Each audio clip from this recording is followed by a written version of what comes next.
Sun-smudged peach moon, softer than ice cream cone in June. Why is it that lightning strikes so perfectly at night? What you do is what you choose, but consider consequences when you don't care.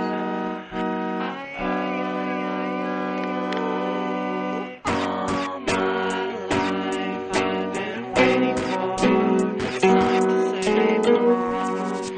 Tonight, all the song that's in the air feels right.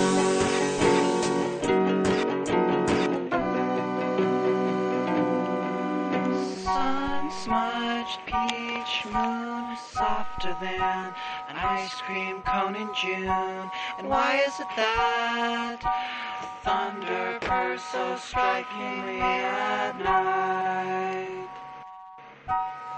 Was that